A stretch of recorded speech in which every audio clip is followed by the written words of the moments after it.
So guys मेरो युट्युबबाट income चाहिँ आइसकिसकेको छ। यति ठिकै छ। Hello everyone and welcome back to the channel and I hope everyone is doing great.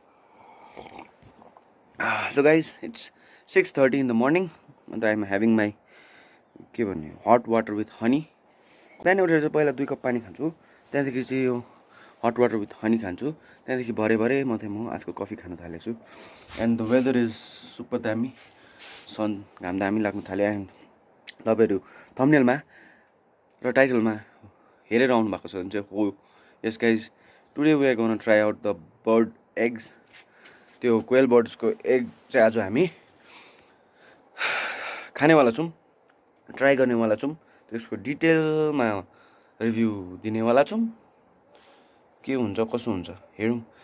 And quail बर्ड्सको एउटा अन्डामा चाहिँ अब नर्मल चिकन एग भन्दा चाहिँ अब थुप्रोवटा चिकन एग जतिकै प्रोटिन हुन्छ भन्ने चाहिँ मैले सुनेको छु होइन। ब्रेकफास्ट बनाउने टाइममा चाहिँ म टक्कै आज त्यसलाई बोइल गर्छु। फर्स्ट आज हामी बोइल गरेर खानेवाला छौँ। अन्त हाम्रो कुखुरा चाहिँ आज इन्क्युबेसनमा बसिसकेको छ होइन, चल्लाहरूलाई इन्क्युबेट गर्नु बसिसकेको छ अन्डामा। अन्त हामीले चराको अन्डा पनि कुखुराको अन्डासँग हालिदिएको छौँ। And so let's hope for the best. And चराको अन्डा पनि कुखुराले निकाल्थ्यो भने त भोगाले भइहाल्थ्यो। Time update guys, it's 7। अन्त म खाँदैछु अन्त मेरो कफी। अन्त सो गाइज मेरो युट्युबबाट इन्कम चाहिँ आइसकिसकेको छ भन्ने दिन त आउँछ होला कुनै दिन, तर युट्युबबाट चाहिँ कुनै तर रेज कफीबाट चाहिँ मेरो इन्कम आएको छ गाइज यो महिनाको। अन्त म चाहिँ रेज कफीको एफिलिएट मार्केटिङ प्रोग्राममा हिस्सा लिएको थिएँ होइन। अब युट्युबर एउटा इन्फ्लुएन्सरहरू भएपछि यस्तो एफिलिएटहरूमा पनि पुरा लाग्नुपर्छ, किनभने हाम्रो लिङ्कहरूबाट अब कसैले सामानहरू किन्दाखेरि हामीले त्यसको कमिसन पाउँछ, त्यसको रेफरलहरू पाउँछ नि त।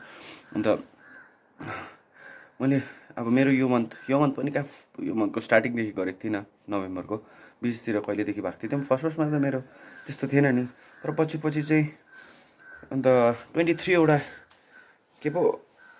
वटा जस्तो चाहिँ मैले त्यसमा चाहिँ अब रिफरल गरिदिएछु। अन्त चाहिँ मलाई कम्पनीबाटै फोन आएको थियो, तपाईँ उज्जवल हो भनेर यस्तो अन्त एफिलिएट मार्केटिङ गरेको थियो भन्दाखेरि त भनेको थिएँ। त्यहाँदेखि चाहिँ उसले मलाई गुगल पे पेटिएम केको नम्बर माग्यो, दिएँ। त्यहाँदेखि चाहिँ केही पनि हुँदैन, 2-3 दिन भयो। 2-3 दिन बादमा चाहिँ पैसा बसेको थियो गाइस।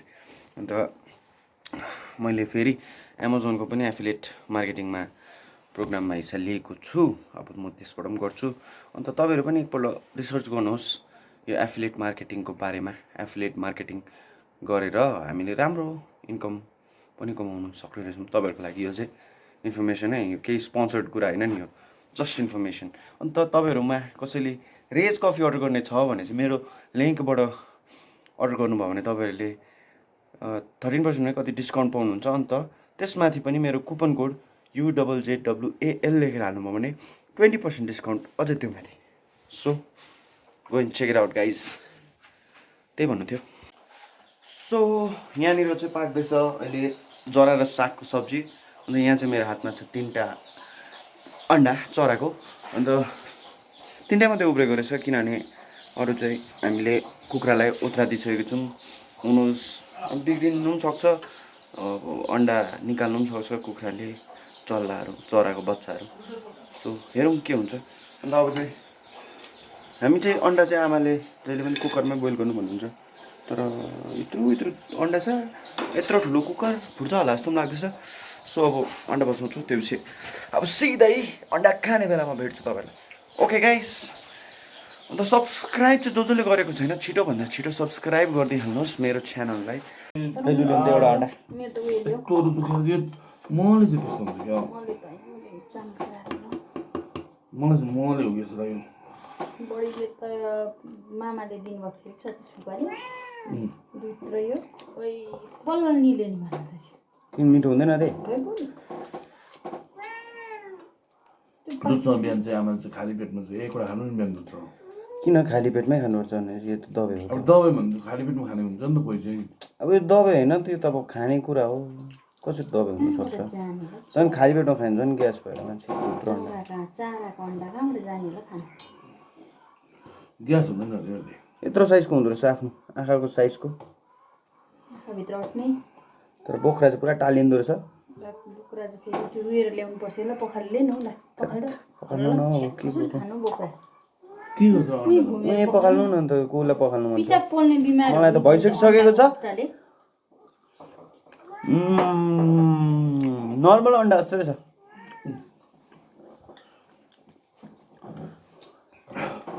कस्तो हुन्छ बोक्रा तास्नामा वाउ भन्छ नर्मल रहेछ कराएको सुन्दैछ होला फोनमा बिरालो कराएको वाउ भन्छ बिरालोले माउ भन्छ फेरि खानु अन्डा यहाँ रिभ्यू दिनु पर्यो नि अन्डा त पुरा चिसो छ दामी हुन्छ होइन कुखुराकै अन्डा जस्तो रहेछ अन्डा दामी नै हुन्छ हौ जहिले पनि नर्मल कुखुराको अन्डा जस्तो रहेछ बोक्रा चाहिँ यस्तो हुँदो रहेछ दिस वान बोक्रा मेरो फोकसै राम्रो चलेको छैन के हुँदैछ पनि बोक्रा यो हो तर कुखुराको अन्डा खाएको जस्तो भयो केही खाएको जस्तो भएन सो गाइस अहिले चाहिँ हामी साजन दाकोमा आइपुगिसकेको छु होइन अन्त अहिले चाहिँ हामी आलु रोप्दैछौँ तपाईँहरूले चाहिँ हामीलाई खालि खाएको घुमेको डुलेको मैले देख्छ होइन तर हामी काम गर्छ फेरि हामी अलराउन्डर हो आलु पनि रोपिरहेको हामी सबै गरिरहेको हुन्छ पिकअपमा घाँसहरू बोकेकोहरू पनि तपाईँहरूले देखेकै होला हामी त के चाहिँ गर्दैन हामी त अलराउन्डर हो अन्त यहाँ आलुको बिउ चाहिँ मेरो हातमा छ तर साजनले हाल्दैछ एकछिन यहाँ भिडियो बनाउँछ पहिला चाहिँ यसरी ड्याङ खन्छ त्यसपछि एक एकवटा आलु टकटक राख्नुपर्छ यसरी त्यसपछि यसको माथिबाट जान्छ मल माथिबाट जान्छ युरियाले चाहिँ फलाउँछ आलु अन्त फेरि माथिबाट पुर्नुपर्छ सो यस्तै गर्दै गर्दै हामी यो डल्लै आज गरिसक्छौँ कहाँसम्म खन्नु आज कति रोप्नु आज यति होला सो अब यो यसको माथिबाट जाँदैछ मल अन्त अब यो आलु यहाँ मुनिबाट फलिरहन्छ यहीँ यो इस्कुस भइरहन्छ पछि यहीँ इस्कुस फेरि फलिहाल्छ अन्त तलतिर चाहिँ मटर रोपेको छ अन्त ड्याङ खन्ने चाहिँ सञ्जय दा आलुको बिउ हाल्ने म सञ्जयले चाहिँ डबल काम गर्दो रहेछ युरियामा हाल्दैछ फोनलाई साइड लगाएर हामी अलिकति काममा ध्यान दिने ट्राई गर्दैछौँ सजना जी मैनू छड़ के नहीं जाना कदी झूठे वादे सही दिल से निभाना कदी लंबी रातें सही ख्वाब तो दिखाना कदी मैं हूँ तारा तेरा चांद बन जाना कदी परदेसी तेनू जरा जिस्म का शौक नहीं दिल दीवाने तेनू बेवफा का रोग नहीं कुड़ियों दा मेला कुड़ी नाल तेरी मौज नहीं तू ही है रब तुझे रब की कोई खोज नहीं जान मेरी जानी पर जानी मैनू छड़ना नहीं आनी तेरी याद हर दफा कौन समझ आए जब टूट जाए साए हाय रब जब हो सो गाइज टी ब्रेक हुँदैछ यहाँ मम्मीले चिया बनाएर ल्याइसक्नु भएको छ बासी त हर्दैछ मल बोकेर अन्त केटाहरू यहाँ सबजना हामी चिया खाँदै बसिरहेको छौँ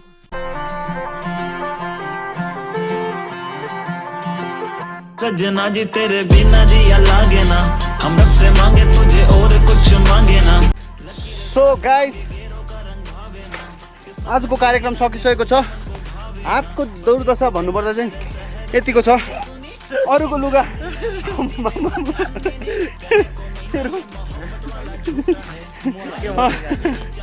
अन्त लुगा भन्नुपर्दा चाहिँ मेरो चाहिँ लुगा मैला लागेको छ किनभने मेरो चाहिँ लुगा मैला नलगाइ काम गर्ने बानी छ अन्त अब हामी हात खुट्टा धुनु आँटेको त्यहाँदेखि चाहिँ हेर्दै जाउँ न के हुन्छ आजको ब्लग बाख्रास फर सेल साजनको बाख्रा फर सेल कति हो साजन दाम यो भन्दा अगाडि ब्लगमा भेडाहरू हेरिस् 10,000 रुपियाँ गोटा सबै र त एउटाको 10,000 सबै 10,000 रुपियाँ गोटा भनेको सबै होइन एभरेज दाम भन्दैन मेरो भ्युवर्सहरू पुरा बाख्रा किन्नेहरू छ सक्दिनँ म आउनुहोस् न तपाईँहरू बाख्रा किन्न चाहनुहुन्छ भने खसी पनि छ बाख्रा पनि छ बोका पनि छ चिटिक चिटिक छ साजन डेली नुहाइ धुवाइ गरिदिनु होइन एक बारी घाँस काट्नुहोस् चिया खाएर जानुहोस् हेरिराख्नुहोस् न आएर दाम काम गर्नुहोस् साजनसँग अर्को वर्ष त बेच्छु